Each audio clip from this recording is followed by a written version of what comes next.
Karena kopi itu secara temporer itu meningkatkan detak jantung, meningkatkan tekanan darah, terus bikin orang itu jadi cemas, gimana ngomongnya, kayak deg-degan Iya, gitu iya, kan. iya.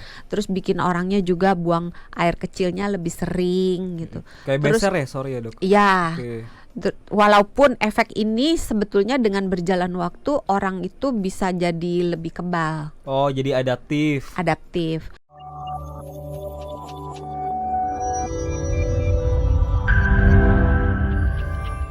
Selamat malam sahabat sonora. Memang malam-malam kayak gini jadi rentan untuk ngantuk ya kan. Pasti tertuju langsung ke kopi. Pokoknya kalau Tidur, ngantuk, obat ngantuk itu tidur, bukan kopi. makanya kenapa harus tetap fokus ya, harus tetap ini ya, tetap melek ya. Padahal Iya, kalau ngantuk apalagi yang kan kerjanya malam kan. iya. Ya polisi, ya wartawan, ya pegawai di rumah sakit, di hotel. Ya, Banyak lah satpam. pekerjaan yang satpam gitu. Banyak yang pekerjaannya memang ya mau tidak mau harus bersentuhan dengan kopi. Wah, itu dia. Kadang kalau pagi-pagi juga ngopi ya kan. Untuk Ditemenin beberapa orang termasuk saya iya. Oh, Belum bangun kalau nggak dosen ngopi. juga tiap pagi ngopi ternyata. Kalau dokter ngopi itu ada alasannya nggak sih? Biar apa gitu? Atau emang udah hobi Karena memang aja? kejar kafeinnya. Oh, emang kejar kafein Iya, ya. dan Ya. enak gitu. Pagi-pagi duduk gitu kan, terus ngopi anget gitu. Enak rasanya. Tapi kalau dokter prefernya kopi yang pahit ya atau enggak? Tergantung mood. Kalau lagi pengen pahit cuman kopi sama air panas aja. Tapi kalau lagi pengen sesuatu yang agak creamy ditambah susu sapi full cream. Kalau dokter benar-benar dijaga ya, kadar kafeinnya itu nggak boleh lebih 400 mg. Sehari ya? doang aku ngopi. Sehari itu enggak, sekali berarti maksudnya. Sekali doang. Sekali doang ya. Jadi masih aman banget dong ya. Jauh, iya. Jauh ya, karena batas wajarnya itu 400 Sampai 4 mg per 400 mg per hari. Oke. 4 cangkir per 4 hari. cangkir. Iya, kalau diterjemahkan jadi 4 cangkir lah batas paling maksimalnya banget. Tapi kalau lebih dari batas itu, Dok. Misalkan orang ada yang 5 cangkir per hari, efeknya itu bisa langsung kerasa nggak? Sebenarnya ya tergantung, karena orang itu dibagi jadi 3 golongan di dalam hal perkopian. Oh, Pertama, orang yang tidak bermasalah dengan kopi, dalam arti dia toleransinya terhadap kopi itu sangat luas gitu. Jadi dia bisa ngopi berapa banyak pun, mau segelas 2 gelas, Aman. nggak mengganggu, nggak deg-degan, nggak ada gejala apapun, nggak mempengaruhi tidurnya, nggak mempengaruhi apapun, nggak ada pengaruhnya. Itu yang golongan pertama. Golongan yang kedua adalah golongan yang sama sekali nggak bisa minum kopi, sama sekali nggak bisa. Minum seteguk aja udah langsung muncul keluhannya. Entah asam. iya, asam lambung lah, perutnya sakit lah, kembung, diare, atau pipis terus menerus, deg-degan, apa nggak bisa tidur, macam-macam lah. Itu golongan yang sangat sensitif. Golongan ketiga itu adalah golongan yang di tengah. Bisa sih minum kopi, tapi nggak bisa banyak-banyak. Atau bisa sih minum kopi, tapi nggak bisa, aduh kayaknya jam 2 tuh udah nggak boleh ngopi lagi. Kalau jam 2 ke atas ngopi nih, misalnya jam 3 sore apa jam 5 sore ngopi, udah deh nggak bisa tidur gitu. Nah, tergantung orang yang mana. Kalau yang pertama Kalau yang bisa-bisa aja. Nah, kalau misalnya orang yang pertama bisa-bisa aja, biasanya batas amannya itu tuh kan 400 mg per hari. Kalau di atas itu kemungkinan akan muncul gejala-gejala yang tidak terlalu bagus untuk kesehatan, terutama jangka panjang. Jadi bisa bikin, karena kopi itu secara temporer itu meningkatkan detak jantung, meningkatkan tekanan darah, terus bikin orang itu jadi cemas, gimana ngomongnya, kayak deg-degan gitu kan.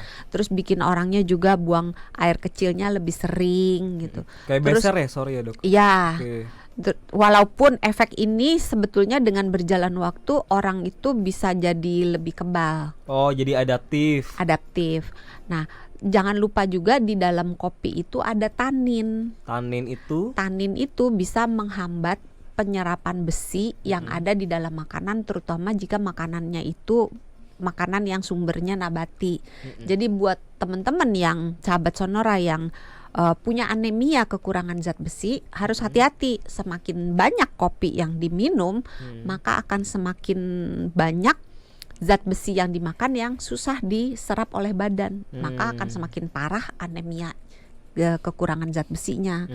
Terus kafein kopi di dalam kopi itu kalau kita minumnya terlalu banyak, kopi itu bisa memicu kita jadi osteoporosis. Nah, sehingga buat orang-orang yang punya resiko osteoporosis, kalau bisa minum kopinya jangan terlalu banyak.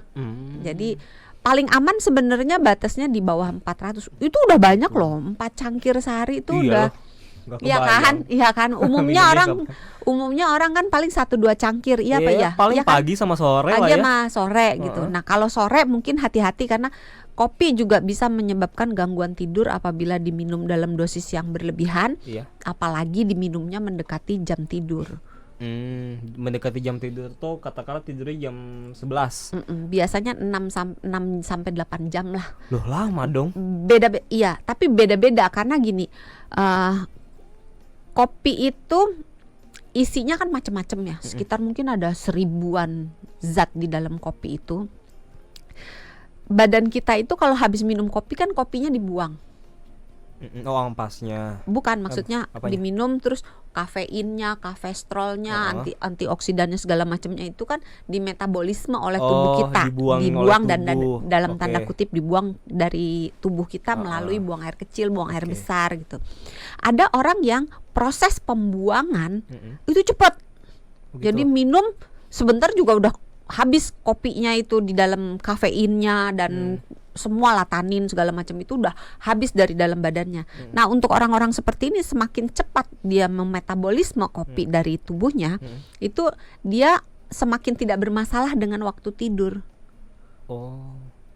Karena masuk ya udah langsung pipis. Cara taunya sebetulnya ya diamati. Diamati ya kalau misalkan minum kopi terus susah tidur gitu kan. Pipis berarti aman ya sebenarnya ya.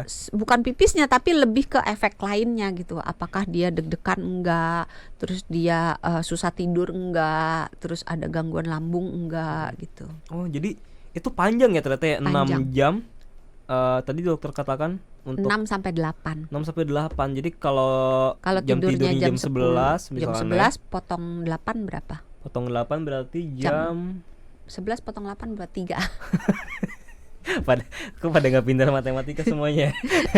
Mas Hosi aja ngitungnya pakai kalkulator itu. Jam 3 sore. Oh iya, jam 3. Wah, lama dong berarti ya. Saya pikir tuh mendekati jam tidur kayak misalkan saya tidur jam 11, oh berarti mungkin jam 9 malam. Enggak. Kembali lagi tergantung. Tergantung apakah dia cepat metabolismenya atau tidak. Ya. Kalau saya termasuk yang lamban. Jadi cut off saya itu di jam 2. Taunya dari mana? Dicoba-coba. Jadi kalau minum kopi jam 5, malamnya nggak bisa tidur. Berarti nggak bisa nih minum kopi atau jam 5 gitu. Dicobanya dengan cara minum kopi. Ini antara pipis atau deg-degannya berapa lama nih gitu kan. Kalau lama berarti mungkin metabolismenya lambat gitu ya. Bisa gitu nggak? Bisa sih, tapi belum pernah sih mendengar cara itu. Tapi bisa-bisa juga sih secara logika gitu kan. Cara membuangnya adalah dengan buang air kecil atau bisa juga efek lainnya. Tapi masalahnya kan kalau buang air kecil tergantung juga dia minum airnya. Kalau dia minum airnya banyak, ya pasti dia terpipisnya cepet kan. Itu bisa dilihat dengan efek lainnya juga kayak deg-degan. Itu bisa Itu mungkin lebih lebih akurat ya. Lebih akurat. Itu juga salah satu cara tubuh metabolisme si kafein itu dengan outputnya deg-degan. Itu lebih ke mulai aktifnya si kafeinnya. Pada umumnya ya 20 menit sampai 40 menit. Jadi gitu kita minum dalam waktu 20 sampai 40 menit kafeinnya aktif. Tapi makanya, itu bukan cara melihat metabolisme kita cepat atau enggak nih terhadap kopi ya. Enggak sih. Makanya ada yang dibilang kafein nap. Jadi tidur siang tapi pakai kafein. Karena tidur siang itu kan biasanya 20 menit. Jadi sesaat sebelum tidur siang itu minum kopi. Habis itu cepet-cepet tidur.